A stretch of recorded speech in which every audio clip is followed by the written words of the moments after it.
निवडून सोडून गेले आणि त्याच्यानंतर सुद्धा नाही पवार फॅमिलीमध्ये राष्ट्रवादीचं जे सोडून गेले त्यांना भेटण्यासाठी त्यांच्याकडे संस्था आहे. नाही, कसं आहे की प्रत्येकाची काम करायची पद्धत वेगळी असते. आता हिशोब करायला आला तर म्हणजे तुम्हाला मी अनेक उदाहरणं देते. एका सशक्त लोकशाहीमध्ये डायलॉग हा असलाच पाहिजे दोन्ही बाजूने. त्याच्यामुळे मी आता माझंच उदाहरण बघा, तुम्ही माझा जर इंस्टाग्राम अकाउंट बघितलं तर भारतातल्या जेव्हा जेव्हा सेशन चालू असतं केंद्रातल्या प्रत्येक मंत्र्याची मी गाठ घेते, कारण का कुठल्या ना कुठल्या मतदारसंघातलं किंवा राज्याचं काम असतं.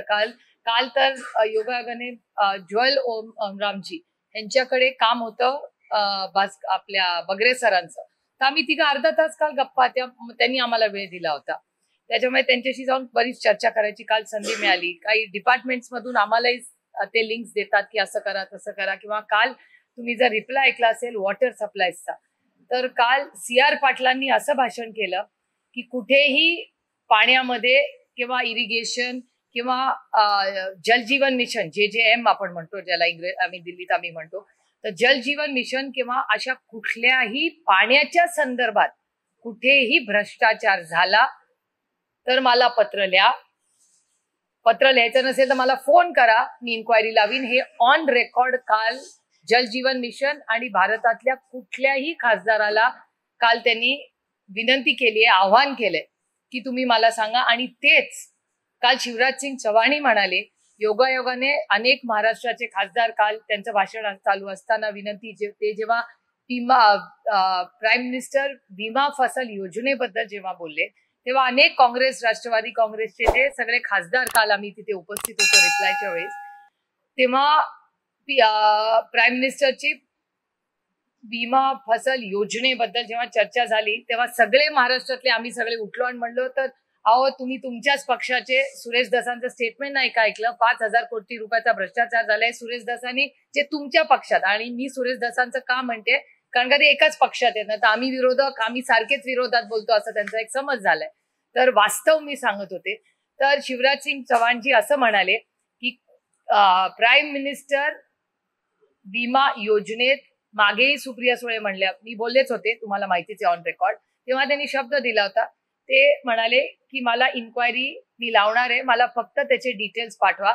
सोमवारी मी स्वतः शिवराज सिंग चौहानांच्या ऑफिसमध्ये जे डॉक्युमेंट्स पण जे तुमच्या चॅनल्सनी दाखवले आहेत आणि प्लस सगळ्या बातम्या त्या सोमवारी शिवराज सिंग चौहानांच्या ऑफिसमध्ये मी स्वतःच जाऊन देणार आहे. हा एक मुद्दा.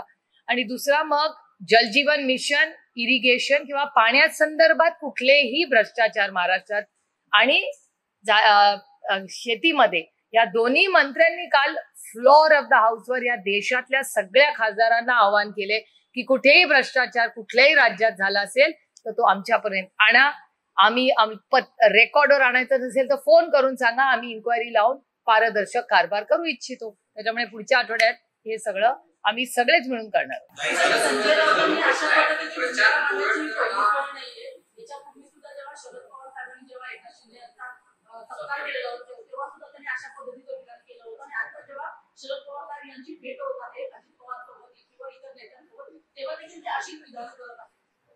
नाही, ठीक आहे ना. बघा, सशक्त लोकशाहीमध्ये या गोष्टी बोलणं मला त्याच्यात काही गैर वाटत नाही. आणि परवाच्या दिवशी जेव्हा आरोप प्रत्यारोप झाले अनेक वेळा, मी स्वतः संजय राऊत साहेबांना जाऊन भेटून आले. आमची सगळी टीम ताकदीने शिवसेनेबरोबर उभी राहिली आहे, कारण का आम्हाला कळतंय की त्या बघा मैत्री आहे, साथ आहे आणि जे खरं आहे त्याच्यावर आम्ही उभे राहणार. त्याच्यामुळे मी स्वतः जाऊन राऊत साहेबांना भेटून आले राज्यसभेत सांगायला की आम्ही तुमच्या बरोबर ताकदीने आहोत. तेही मला स्वतःच म्हणाले की सुप्रिया, मला माहितीये मी सगळ्यांची स्टेटमेंट्स, रोहितचा असेल, जयंतरावांचा असेल, जितेंद्र आव्हाडांचा असेल, संदीप, सगळ्यांची स्टेटमेंट जी तुम्ही दाखवली ते ताकदीने तुम्ही आमच्या बरोबर आहात.